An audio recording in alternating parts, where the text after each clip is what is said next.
Quem nunca, né? Seja você, amigos ou até mesmo os parentes, quando nós estamos falando de investimentos, não se deixou ser levado por dúvidas, por medo, por otimismos, por euforias em demasia, né? E no mercado financeiro, esses sentimentos extremos, eles geralmente prejudicam, até mesmo arruinam um processo de enriquecimento. Então é sobre isso que eu quero falar com você, sobre questões que, se bem colocadas em prática, vão evitar que você seja levado pelos extremismos e assim ter mais consistência nos seus investimentos. Se esse tema lhe interessa, vem comigo que o vídeo tá incrível. Bora lá!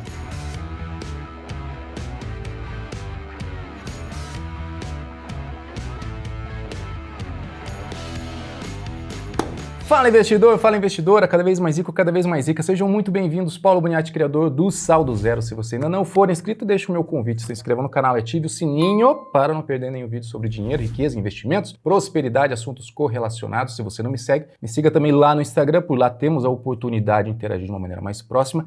E comunidade do Saldo Zero, essa comunidade está crescendo cada dia mais. Vai lá, faça parte, comunidade gratuita, comunidade VIP, para você interagir comigo, interagir com outros investidores que eu tenho certeza que vai agregar muito para a sua vida financeira, beleza? E aproveitando, até para a gente se conhecer um pouco melhor, comenta aqui abaixo, desde quando você está investindo e nesse período, quais foram seus principais medos, quais foram suas principais dúvidas ou o que mais você teve sentido como desafio nesse seu processo de investidor.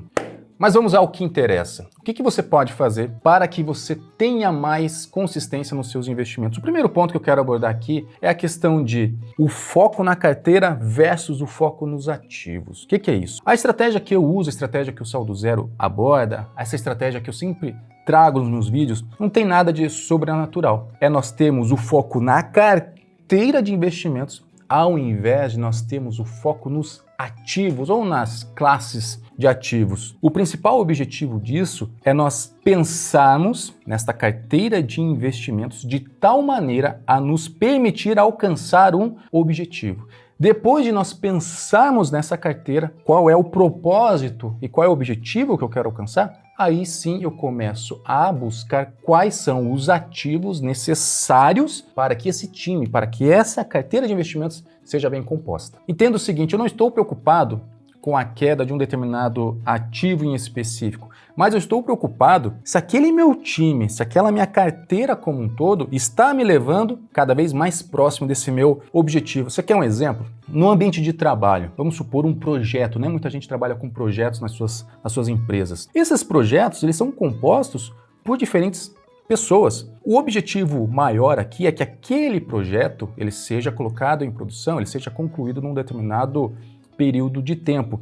Às vezes, uma pessoa desse time pede desligamento ou tem algum outro problema, uma licença de saúde ou uma licença maternidade, que pode, pontualmente, ela sair do projeto, mas o projeto como um todo continua. Por quê? O projeto não é feito de uma pessoa, mas um time, de uma composição de pessoas. Da mesma forma, é um time de futebol. Muitas vezes um jogador ele é lesionado, ou algumas vezes um jogador precisa ser substituído. Mas o objetivo do time continua o mesmo. Isso é o que eu busco nos meus investimentos, é focar nesse time, focar na carteira do que focar especificamente num ativo qualquer. Mas muitos não focam na carteira e focam exclusivamente em um único ativo. O problema disso é que esse ativo que é bom hoje, talvez ele não seja tão bom amanhã. Você quer um exemplo? Alguns anos atrás, muita gente queria saber qual seria a próxima Magazine Luiza, qual seria a próxima Magalu, que teria a companhia que teria suas ações se valorizando em demasia num curto espaço de tempo. Acontece que a própria Magazine Luiza está tendo uma desvalorização de mais de 75% nos últimos 12 meses. E supostamente, aquela pessoa, aquele investidor que focou na carteira e entendeu que Magazine Luiza seria apenas uma peça e trouxe essa peça para dentro da carteira, talvez não esteja sentindo tanto essa desvalorização quanto aquela pessoa que não pensou na carteira, mas pensou somente no ativo, dependeu somente daquele jogador ou daquela pessoa dentro do projeto, ou seja, dependeu unicamente da Magazine Luiza e agora está vendo todo o seu capital se desvalorizando. E como pensar melhor nessa carteira é o que a gente vai abordar no decorrer do vídeo, começando por um outro ponto, que é o foco em proteções. O que é isso? Eu sempre digo para os meus alunos o seguinte: antes de você querer pensar em ganhar, você precisa pensar ou querer pensar em não perder. Você precisa se proteger Sempre. E aí eu lhe pergunto, né? Quantas pessoas estão querendo lucrar alto no mercado financeiro, seja no mercado tradicional ou em outros mercados, mas sem estarem devidamente protegidos, sem terem uma base na carteira? A resposta é que a maioria das pessoas querem isso. Para a gente refletir, quando você está buscando um investimento, você está olhando principalmente para a rentabilidade ou principalmente para como aquele investimento vai ajudar você a alcançar um determinado objetivo. Sabe o que é isso? Isso é diferente, é a diferença entre velocidade e propósito. Para ficar mais claro, você investe em bolsa de valores? Como é que você está se protegendo para esse sobe e desce do mercado de renda variável? Ou mais, como é que você está se protegendo para esse sobe e desce das taxas de juros aqui no Brasil, taxa Selic, por exemplo? Ou ainda, como é que você está se protegendo para a inflação? Quer mais? Como é que você está se protegendo para esse sobe e desce do dólar? E veja, são simples perguntas,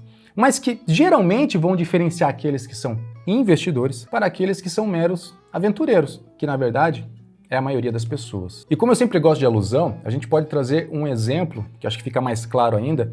Por exemplo, se você vai construir um imóvel, vai construir uma casa, vai construir um prédio, você vai começar pelo telhado ou você vai começar pela base, pelas fundações, depois sobe as vigas, sobe as paredes para depois você terminar o teu imóvel? O que acontece no mercado financeiro é que muita gente quer fazer o contrário, quer começar pelo telhado, mas sem sequer ter a base. Então sempre que você for investir, tente refletir como você está se protegendo, seja das taxas de juros, seja do dólar, seja da inflação, ou seja dessa volatilidade do mercado de renda variável e assim por diante.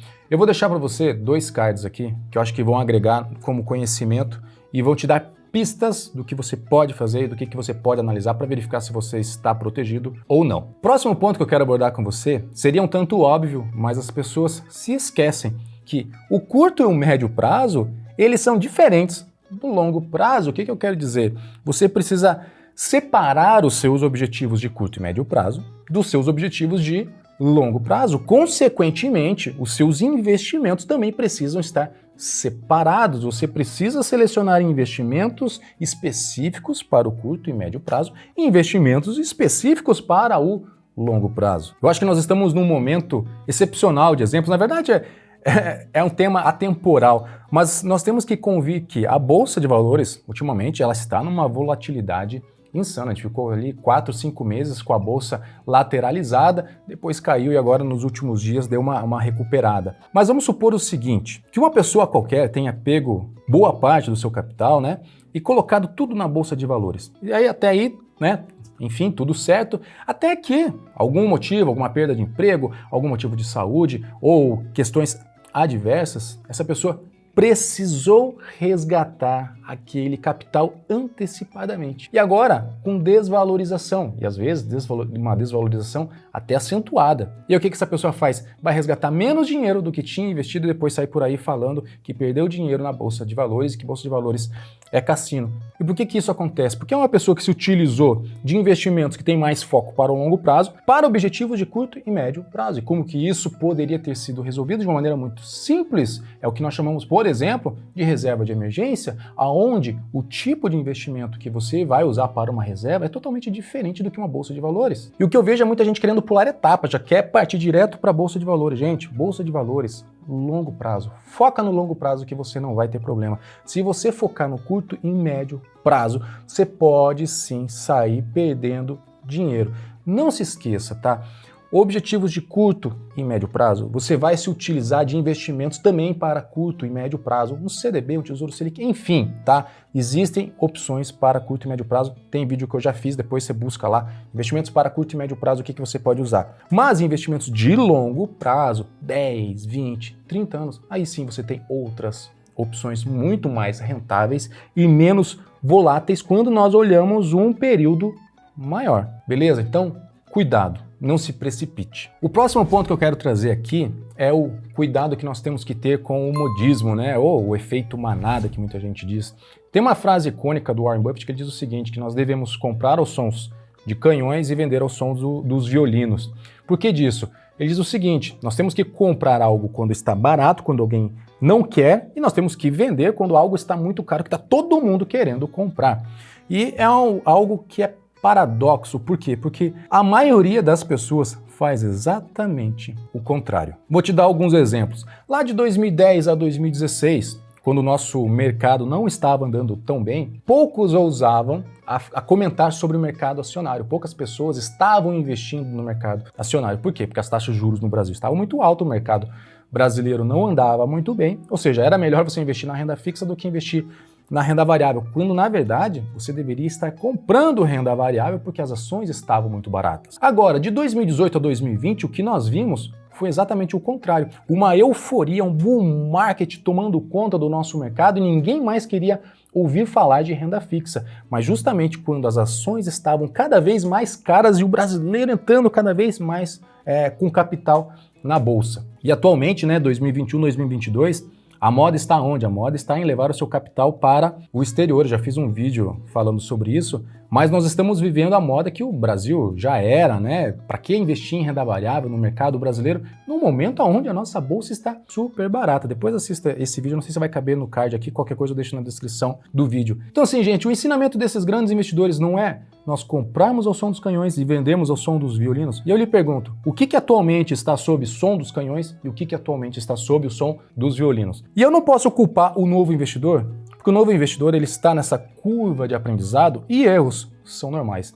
Mas nós podemos questionar sim supostos especialistas e alguns influencers que quando não estão incentivando a manada, eles são justamente as pessoas que estão puxando a boiada. E para que você não caia nisso, sabe o que você tem que fazer? Estudar, estudar, estudar, para que você não caia nessas opiniões enviesadas de terceiros, tá bom? Então, fuja dos modismos. E o próximo ponto que eu quero abordar é o seguinte: desapegue do dia a dia. Gente, se desapegue do dia a dia. Se você planejou a sua carteira, certo? Você pensou na carteira, baseado aonde você quer chegar, em qual é o seu objetivo. Depois, se você separou outros tipos de objetivos de curto e médio prazo com seus determinados investimentos e os seus objetivos de longo prazo com seus determinados tipos de investimentos. E mais, se você está fugindo desses modismos, só lhe resta uma coisa: você se desapegar do dia a dia. O que eu estou querendo dizer? Se desapegar de notícias. Você quer um exemplo? Vamos pensar no mercado imobiliário. Supor que você tenha comprado um imóvel, conseguiu crédito com o banco, tá dentro do seu imóvel lá, beleza? E de repente surge nas notícias uma possível bolha imobiliária. Isso faz com que os preços dos imóveis venham a se desvalorizar, algumas construtoras comecem a quebrar e os bancos comecem a limitar a disponibilidade de crédito. As pessoas estão tendo mais dificuldade para a tomada de crédito agora. E aí eu te pergunto, nesse cenário, você está preocupado? Eu vou supor que não. Talvez até aliviado por você já ter conseguido concretizar esse processo, já estar nesse imóvel e sabe que está lá tranquilo, está lá seguro. E tem mais um detalhe: você vai precisar vender aquele seu imóvel por um preço desvalorizado? De maneira alguma, você vai se manter nele e supostamente lá na frente, quando a situação melhorar ou quando você tiver o interesse, você venha a vender pelo preço que você julgue interessante. E da mesma forma, isso tem que acontecer no mercado financeiro, quando você compra uma ação. Então você fez todo o planejamento, estudou, analisou uma boa empresa, comprou suas ações, confia naquela empresa e por alguma notícia, algo que está acontecendo no mercado, às vezes no mercado da China, no mercado americano, tal, isso venha a abalar o nosso mercado interno, abalar o Brasil, o preço das ações da empresa que você comprou venha a se desvalorizar, e você deveria ficar preocupado? De maneira alguma, porque você continua tendo aquela cota. Você comprou uma cota, o preço está oscilando, mas você continua tendo aquela cota. Você é obrigado a vender aquela cota a um preço que o mercado, que o senhor mercado, como Warren Buffett diz, ele está julgando interessante no dia? Não, você não precisa vender. Você pode segurar aquela cota. Na verdade, você segura aquela cota para o longo prazo, porque futuramente você sabe que aquela situação será resolvida, que a empresa não vai quebrar, que ela vai continuar gerando lucros, etc, etc, etc. Então, gente, se desapegue de notícias no curto prazo. Geralmente são notícias sensacionalistas, porque os jornais, os meios de comunicação sabem que notícias trágicas é o que chama atenção e é o que gera ibope. Mas no longo prazo, seus investimentos, o que vai ditar as regras são os fundamentos, é a qualidade e é o valor daquela companhia ao qual você está investindo. Outro ponto que eu quero abordar aqui, muito importante, rebalanceamentos, tá? Você precisa fazer rebalanceamentos pontuais na sua carteira. Uma carteira de investimentos é como se fosse uma balança. Então você mirou seu objetivo, compôs os ativos, trouxe os ativos necessários para que a sua carteira, aquele seu time, te leve até o seu objetivo, e isso está como se fosse uma balança. O que acontece? Com o decorrer do tempo, alguns ativos eles podem se valorizar mais, e às vezes muito mais, que faz o que com a sua carteira? Ela começa a ficar desequilibrada. Para que você tenha constância, para que você tenha uma robustez no longo prazo, periodicamente, anualmente, ou quando algum ativo ele se oscila em demasia, seja para cima ou para baixo, é interessante você rebalancear para que a sua carteira volte a ficar novamente equilibrada. E detalhe, todos esses pontos que eu comentei hoje, eu já fiz vídeo específico para cada um deles, seja para compor uma carteira de investimentos, seja para selecionar ativos de qualidade, seja para rebalancear uma carteira, ou até mesmo para como buscar informações de fontes oficiais e não ser levado por sites de terceiros que geralmente possuem sim notícias sensacionalistas. Mas o que eu quero trazer de essência no vídeo de hoje é o seguinte, que investir não deve ser complexo. São as pessoas que assim o fazem ou geralmente querem fazer. Se alguém lhe disser que perdeu dinheiro no mercado financeiro, pode ter certeza, essa pessoa não seguiu os pontos que eu comentei nesse vídeo. E quais seriam, né? Você ter o foco, primeiro, o foco na carteira, ao invés do foco especificamente num determinado ativo. Ter foco na proteção da carteira antes de pensar em ter altas rentabilidades. Separar os objetivos e os investimentos de curto e médio prazo dos objetivos e investimentos de longo prazo. Fugir dos modismos, né? Fugir da manada, depois se desapegar do dia a dia e por último é rebalancear sua carteira periodicamente. Espero que com esse vídeo eu possa ter agregado mais um pouco de conhecimento para você e que assim você tenha cada vez mais consistência nos seus investimentos. Como sempre, lhe desejo todo o sucesso e toda a prosperidade que eu sei que você merece. Se você ficou no vídeo comigo até agora, considere curtir e compartilhar ele com pessoas queridas ao seu entorno. Por fim, sou Paulo Boniati. Aquele abraço, até o próximo vídeo e tchau!